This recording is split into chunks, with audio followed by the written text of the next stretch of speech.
What up? It's your boy Dick Incredible Man, and this is 911 Season 5, Episode 13, discussion slash review, titled Fearophobia.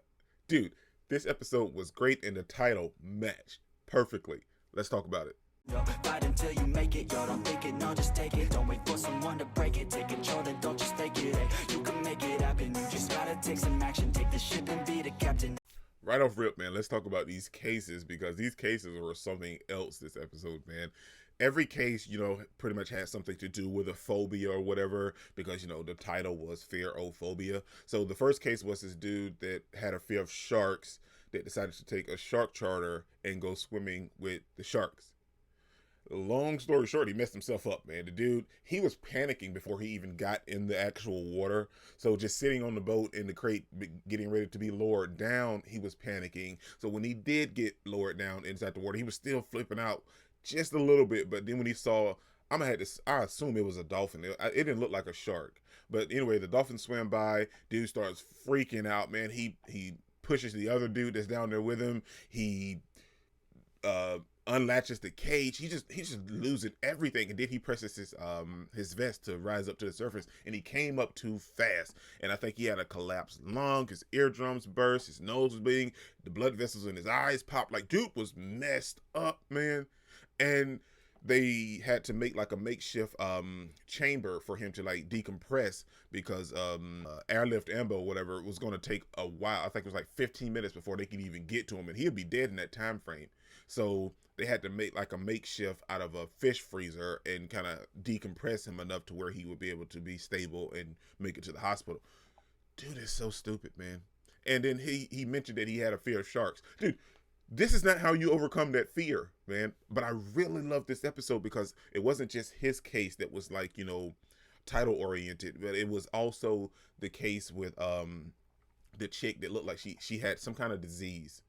And she doused herself with gasoline, and she doused the guy that had a gun pointed at her with gasoline. Sure, I could see like maybe some adrenaline coming in at that moment, because you do have the gas in your hand. So like if this goes sideways, you could spray him with gas and he can kill himself before he can gets a shot off towards you. But like this chick had no fear. Then we kind of get a little bit of backstory from her sister, like what's actually going on, and now she's up here trying to commit suicide or just anything to give her that fear that she can't obtain anymore. And we learned that like it's some kind of disease that hardens parts of the bodies and muscles and stuff, and it hardened her throat and her amygdala, which kind of closes off the fear part of the brain. And we see that this chick, hey, she's going all in, man. But Buck and Ravi managed to save her. Now let's talk about the case with the spiders. Couldn't been me, okay? Dude was trying to pay more money to get the dude to stay, because other people had done turned him down before on multiple occasions because they saw that his actual pets were spiders. Now I was thinking it might have been some kind of exotic animal or something, like a tiger or maybe a bear. So I was out there a little bit. But it just so happens to be spiders. And I feel like majority of the world doesn't. It's not like a fear, but they just don't like spiders. You know what I'm saying? And we see that Bobby wasn't feeling it at all this episode, man. But to be fair, the dude that decided to take the job, he took it because of the money. But if you're gonna feed these spiders, I feel like you should definitely make sure that you close the cages. Now I don't see how anything got out. I mean, watching the episode, I didn't see that he didn't close the cage or latch it or anything, but I'm assuming that had to be what happened. So anyway, the spiders got out, they got him, and they wrapped dude up completely, and they were just in there just feeding off of him, man. And and Bobby was like, okay, do this. Now you guys got this, right? And I'm gonna be outside. And Bobby's outside talking to dispatch. So he said, so it was funny to see Bobby in that moment, because we know that Bobby kind of goes head in for almost every situation. But this one, he was not feeling. And I'm with Bobby on this one, man. The spiders, somebody else can handle that job. But the cases wasn't the only thing that we were really dealing with when it came towards fear this episode. We see that I feel like Eddie may be suffering from PTSD, and then they mentioned throughout the voiceovers of this episode that he's kind of like fearful of himself. You know what I'm saying? He kind of fears himself, or like he fears fear. However they said it anyway. But we realize that ever since the shooting, with them being on the fire truck, Eddie hasn't really been the same since that shooting. And we see him talking to a therapist, but the therapist mentions that Eddie takes care of all these other people. He takes care of Christopher, but he never really actually took care of himself. Even to the point to where he lost Christopher's mom. He never really dealt with that. He was trying to focus on helping Christopher. So Eddie's kind of wrung out a little bit, if you will. You know what I'm saying? He's dealing with a lot of stuff, and he hasn't actually dealt with it. You know what I'm saying? Like, he kind of sits all his feelings off to the side, and we see that now.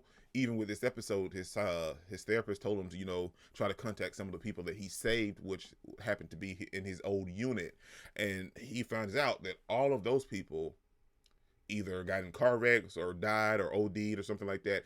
And one chick she actually killed herself. So Eddie is really, man, he's like, I feel like Eddie is afraid of himself / he's afraid of fear. You know what I'm saying? So he's really going through it. And that ending part of this episode where we see like he's just demolishing stuff in his room, and Christopher's trying to get to him, but Christopher can't, and Eddie's just going in, and he calls Buck. Man, I was like, oh man, that moment was just, it was heartbreaking, but it was such a great moment for Buck and Eddie, because we know that they're best friends and they're there for each other, but Eddie doesn't really want to let anybody be there for him, but Buck came anyway, buzzed down the door and decided to talk to him, and Eddie came out and told him what was happening and what was going on with him. And I feel like now Eddie can finally make that step to that right step towards getting better, because we see that talking to his therapist, he even apologized for lashing out at Bobby. It's not something that he wanted to do. It's just a lot of stuff is bubbling up in him. And we see how he feels sitting on the outside listening to this lady talk with the third case on the radio. You know what I'm saying? We can see that Eddie's going through some stuff, man. Now, Eddie's not the only one. We see that Buck this episode, he's acting real weird around Lucy. You know what I'm saying? He doesn't really know how to act around her, because he decided to keep it a secret that she and him kissed from Taylor. Now, Maddie and Chimney came back this episode, which was great, but we learned that they've officially broken up. They're still going to be a part of each other's life because they have a daughter together, but they're not going to be together. And I feel like that was the right step and the right decision to make, because they haven't been together in 6 months. They can't just come back together like something never happened. Something happened. Something major happened. And now we're seeing the after effects of that. Maddie went to see Buck, and Chim went to see Hen, but they're not together. You know what I'm saying? So like that moment where everything was kind of pulled apart, it was like, wow, now it's really starting to sink in. But we see that Chimney has a fear of Maddie, I don't want to say being alone with Ji-yoon, but where he has to feel like he has to kind of micromanage it just a little bit. And Maddie has a fear of being alone near the tub with Ji-yoon or giving her a bath or something like that. You know what I'm saying? But by the end of the episode, with them talking to their respective siblings, we see that Chimney kind of, realizes that, he had nothing to worry about. And Maddie also realizes that she had nothing to worry about because, Ji-yoon is fine. And at the end of the episode, we see Chimney looking at Maddie with Ji-yoon in the bathroom next to the tub. She didn't give her a bath, or she maybe did, probably off camera, but we see that they're able to be in the bathroom because Maddie was a little skeptical of going towards the actual bathroom. Now, I talked about Chimney and Maddie to kind of just bring it back around to Buck, because Buck was having a wonderful conversation with Maddie, and then he tells her that he kissed